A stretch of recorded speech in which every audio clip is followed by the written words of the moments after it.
Another year has gone by and I've managed to not die again. I don't know why I keep doing these either. Outrun Online Arcade is the best recreation of the arcade experience on a home console.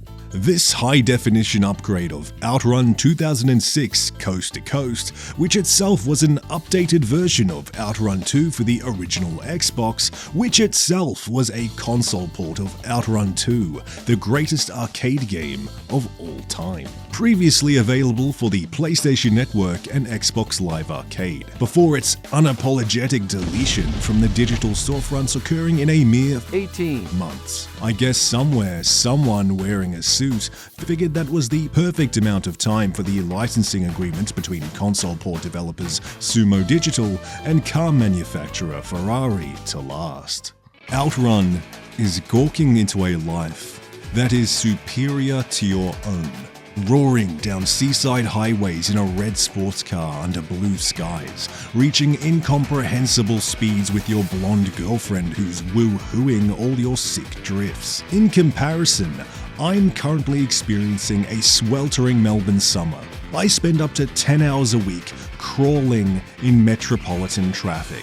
Outrun 2 is the ultimate summer fantasy. Thus, I recommend playing Outrun Online Arcade with its 60 frames per second gameplay, using a Logitech Driving Force GT racing wheel, and an oscillating tower fan pointed towards your face on the high setting, while listening to an ASMR girlfriend roleplay. It's basically the same thing. Don't tell anyone I did that. I'll never forget the day I bought the Logitech Driving Force GT racing wheel. Intrigued by a Gumtree listing I saw 3 days earlier, I'd arranged with the seller to pick it up on a Tuesday evening. He lived in the one part of town that I don't know very well. Situated immediately off of the freeway next to a man-made lake was a shiny new estate. Every house looked identical. The suburb frightened me. I soon found his address and got out of the car. The guy was weird. At the end of the transaction, I offered him a handshake to quote-unquote seal the deal. He had a clicky wrist. The two-way trip had cost me a total of $36.85 in road tolls. That Tuesday evening, I regret only outreaching my hand, as the wheel itself remains the optimal way to engage with Outrun. A game designed with steering wheel precision from conception, whipping the wheel to the side to enter an eye-watering drift around a corner, slicing through traffic. Be honest with yourself. You wish you were playing this right now. I wish I was playing this right now. I forgive anyone for daydreaming about playing Outrun 2 because its gameplay loop is genius. Each session a white-knuckle 5 minutes chase, attempting to achieve one of its 5 alternate endings. Original developer Sega AM2 were masters of dangling the carrot. As the endings increase in difficulty to achieve, the ending cutscenes increase in satisfaction to view. The easiest ending, Route A's cutscene, is appropriately underwhelming. Here, our driver attempts to celebrate our triumphant victory with his girlfriend, perhaps with a smooch, before humiliating himself. Will the hardest ending, E, conclude with our hero receiving the embrace that he's been yearning for? Sorry, that vision is only accessible for hot boys who know how to drift, slipstream, and zoom real good. In another example, let's look at Sega AM2's console port of their 2006 arcade title, Afterburner Climax. This game manages to fit more toe-curling action into its 10-minute runtime than most games do in 10 hours. Upon completion, the player receives a deliberately milquetoast story conclusion titled End in C. Without need for further explanation, the player realizes there's at least 2 additional endings. Maybe they've got something to do with those secret levels the game keeps teasing. Better unlock all those upgrades to see them. Like Outrun 2 before it, Afterburner Climax seduces the player into wanting more. These two games sit amongst a legendary lineup from Sega AM2. An impressive feat from a studio that had entered somewhat of a second era. Come 2003, it was now well over a decade since Sega AM2 had created what most consider their classics. the gaming industry in the midst of rapid evolution. What was considered cutting edge in 1985 suddenly did not cut the mustard in 2003. Thus, Sega AM 2.0's masterstroke was looking back on their past innovations and reinvigorating them for a modern audience. Outrun 2, Virtua Fighter 4, Evolution, Afterburner, Climax. Forget if it ain't broke, don't fix it. This era of AM2 fortified their classics, declaring them now unbreakable by the hands of time. Outrun 2, their magnum opus. The only video game to have 7 songs, and there need not be another, as every song is the best one.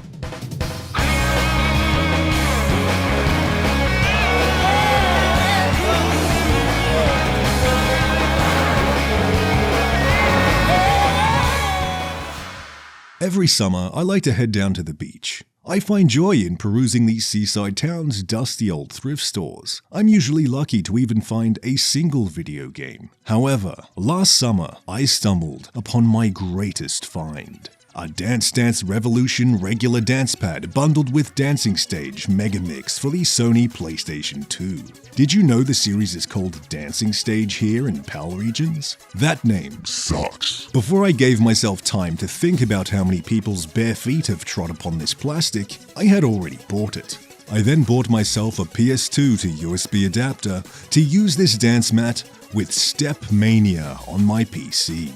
A free rhythm game engine that is functionally identical to that of Dance Dance Revolution. The reason someone chooses this over the official console ports? How about the ability to add custom songs? There is nothing stopping you from dancing to the Mortal Kombat theme granted someone, somewhere, thanklessly created and uploaded the arrow data. If you're some kind of sicko, you're even able to do this yourself. I'm sure you've also noticed that my dance mat has had some minor surgery. Why yes, that is duct tape around the edges, applied with all the arts and crafts skills of a monkey. I considered the modification mandatory because the mat, straight out of the box, is unsatisfactory. It has a tendency to slip around and the dancer will lose sense of where they are on the mat within seconds of the arrows appearing. That's why I decided to follow this excellent video tutorial by a lovely fellow called Mario. Now, my mat is fortified with a sturdy wooden base underneath and some elevated pads under the arrows so I feel where they are at all times. Sure beats spending thousands of dollars on an actual arcade machine.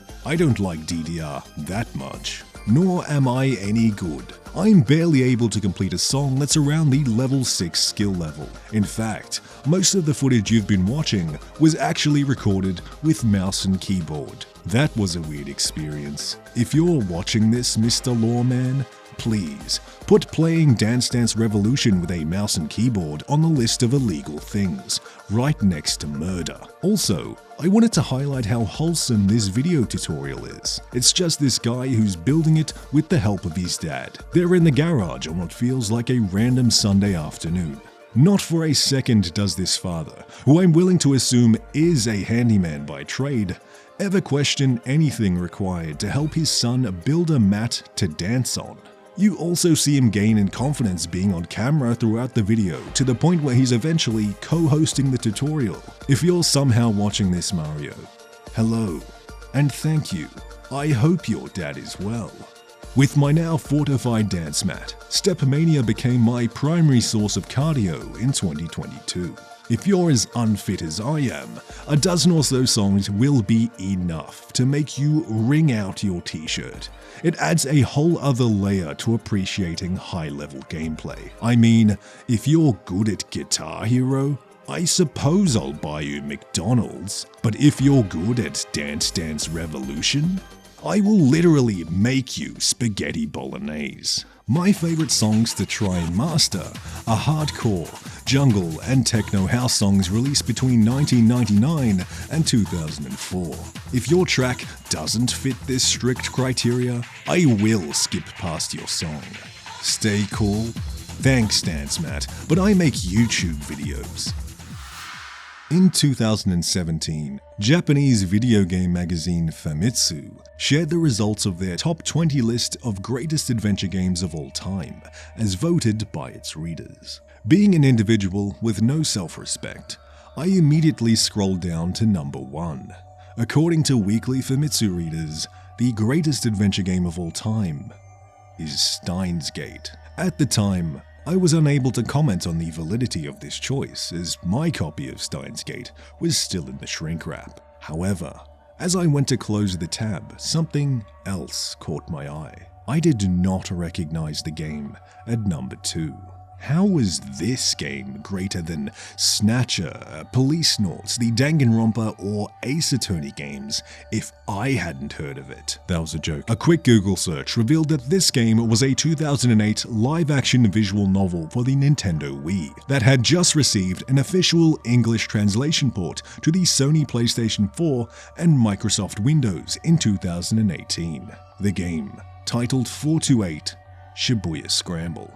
A second Google search, now using the English title, revealed that the game's live-action production utilized guerrilla filmmaking techniques to record many of its scenes, including literally distracting real-life policemen while the rest of the crew captured video in the streets and alleyways of Shibuya. College student Maria Osawa kidnapped. Her family contacted by the perpetrator. Their demands? 50 million yen. They dictate that Maria's twin sister Hitomi will exchange the briefcase. Location? The beating heart of Shibuya. The day of the exchange, the police force surround the contact point. Hitomi Osawa awaits the perpetrator, briefcase in hand. A rookie cop, keen to play hero. Suddenly, a foreigner in a black trench coat approaches.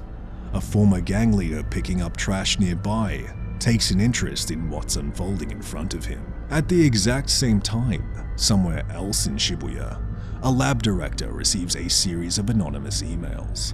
They suggest that someone has been conducting unauthorized clinical trials of the antiviral drug that he's been researching. Meanwhile, an investigative journalist is scrambling around town, seeking some hot goss for his magazine. Also, there's a girl stuck in a cat costume with amnesia. This one is the comedic relief plotline. Until it isn't. My favorite thing about 428 Shibuya Scramble is the S-tier writing. This game has no voice acting, presumably because once the producers read the script, they realized they didn't need it. The characters, scenarios, and conversations, while melodramatic, feel real. A feeling assisted by the fact that the world around them literally is. While playing, I often imagine this narrative on my television as an HBO drama. To be completely honest, this story feels too good for a video game. Sure, the first half of the narrative is intriguing, but the second is phenomenal. As the proverbial camera pulls back from the various pieces of string that you've been looking at to reveal they were actually part of a labyrinthine spiderweb the entire time. The now intertwined narratives beckoning you towards the web's center, where we will unsheath the truth. Considering you're essentially reading a crime thriller triumph, it offends me that this game is unavailable for the Nintendo Switch, the console with the closest physical dimensions to a book. I was almost compelled to say here that 428 Shibuya Scramble makes reading fun, but reading was always fun. You just need the right book. Lucky for you, this one is chock full of visuals, music, and sound effects. Surely that'll satisfy your worryingly short attention span. How did you even make it this far in the video? The fusion of these audio-visual assets heighten both the drama and tension. It even manages to somehow, in a story made of still images, create action. For the sake of an argument that nobody made, let's even erase the genius writing for some reason. Marvel at how much we're still able to infer from a mere photograph.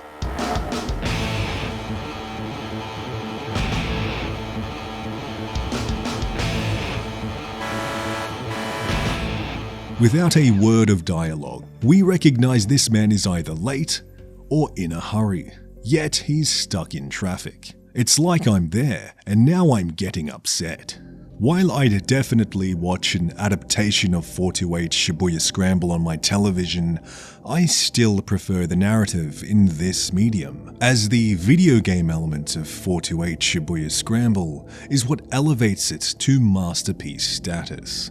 Being 5 stories that occur in the exact same place at the exact same time, the player assumes the role of God, jumping between these 5 stories at will, with the ability to not only make choices that affect the story, but to even go back in time and reverse said choices, creating a domino effect that ripples throughout the quintuple narrative. For example, the man from earlier, freelancer Minoru Minorikawa, soon finds himself in a taxi. He's still in a hurry. However, on the way to his destination at 11:15 a.m., the cab comes to a screeching halt, stopped by the rookie cop. He pleads to take the cab, and a squabble ensues. Minutes later, the cop concedes, but the delay proved costly. Soon arriving at his destination, Minorikawa was too late.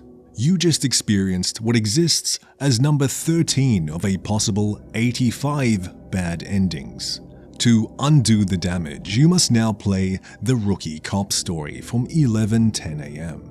You must change his course of action so come 11:15 a.m., he no longer requires the services of a taxi cab. Now, you're equipped to go back into Minorikawa's story to 11:15 a.m., where we'll now arrive at the destination uninterrupted. We make it just in time. Congratulations! The narrative marches on.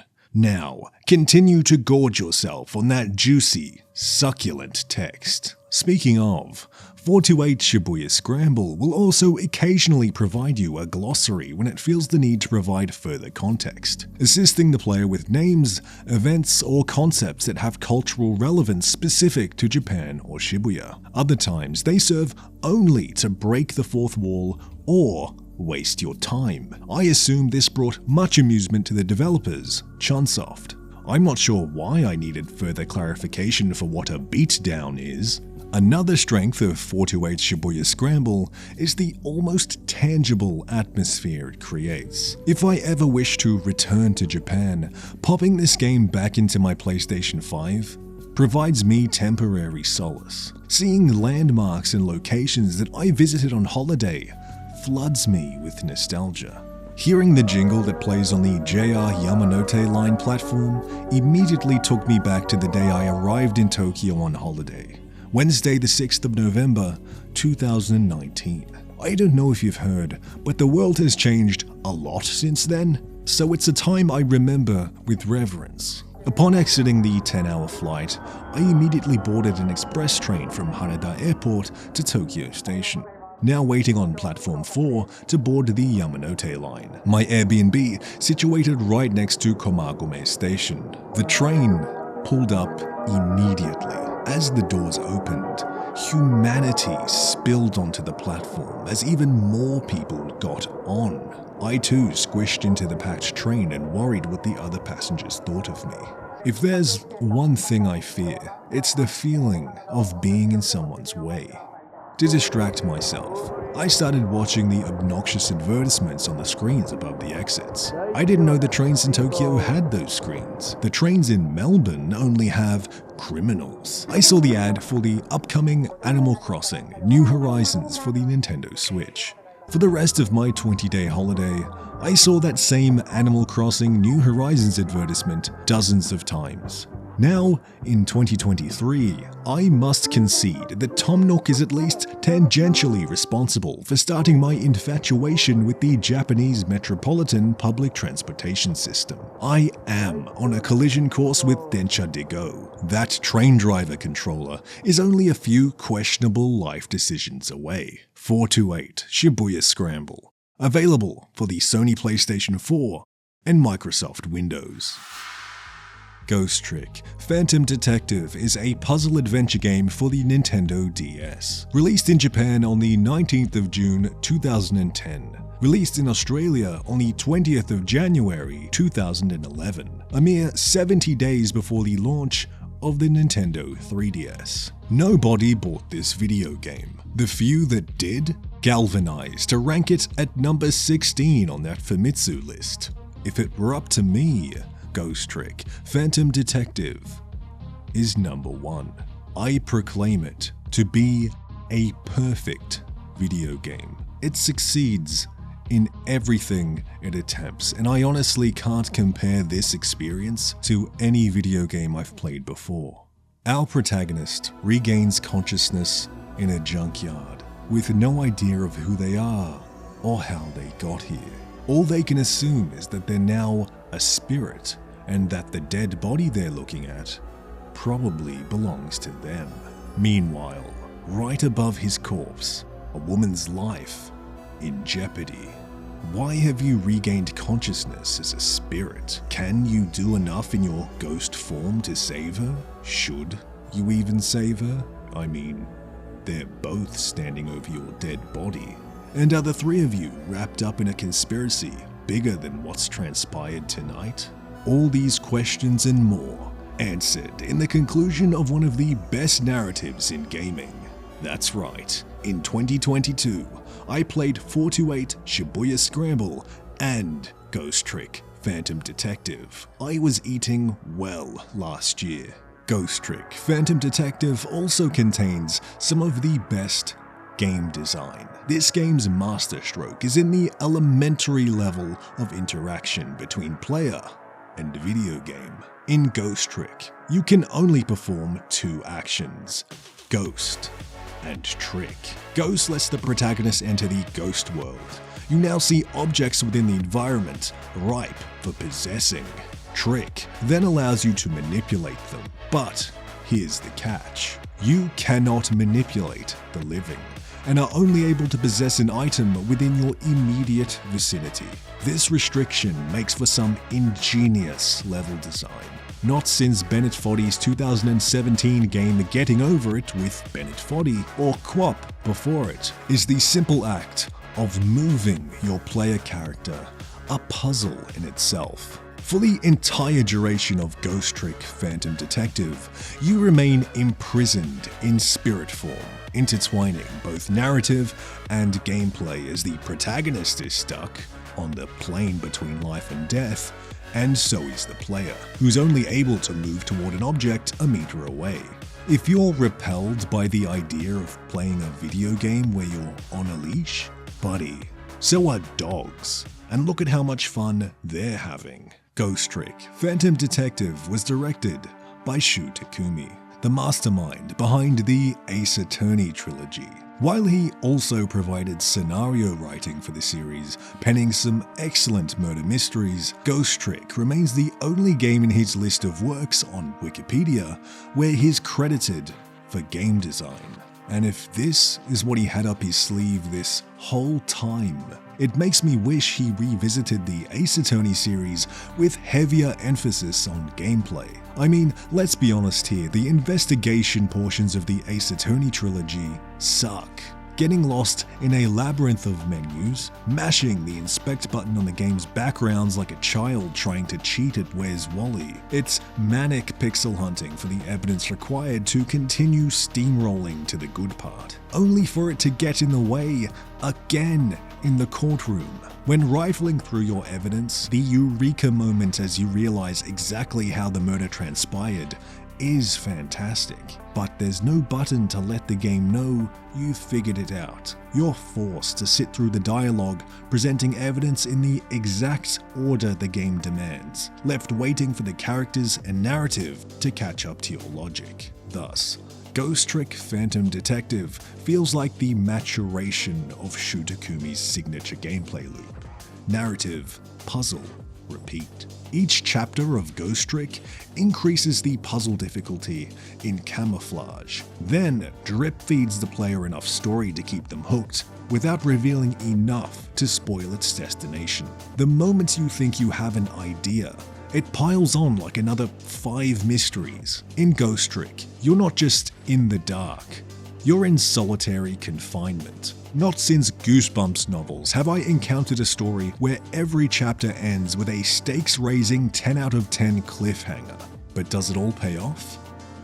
Yes. Ghost Trick Phantom Detective concludes with a heart-pounding final sequence that tests everything you've learned. The narrative then tying every possible loose thread. The result is one of the most satisfying conclusions in any piece of media. Now, I'm aware that's an outrageous claim. I've made multiple in the last few minutes, and I know it is annoying when people tell you that the thing they like is like the thing you like, but better. I mean, I've only just let Undertale fans back into my life again, but if you've ever valued anything I have ever had to say on this nebulous YouTube channel, trust me on this one, Ghost Trick Phantom Detective is a perfect video game.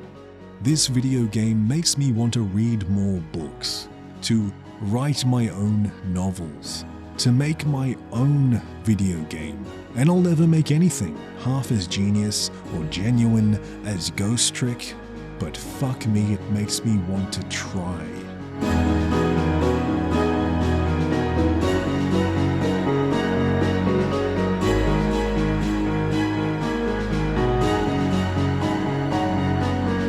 Well, there you have it.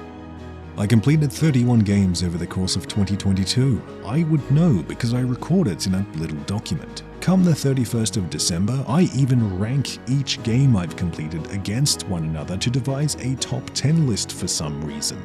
I've been doing this since 2014, and I will never show them to anybody, not even Shigeru Miyamoto, and I would literally steal from a gas station if he asked me to.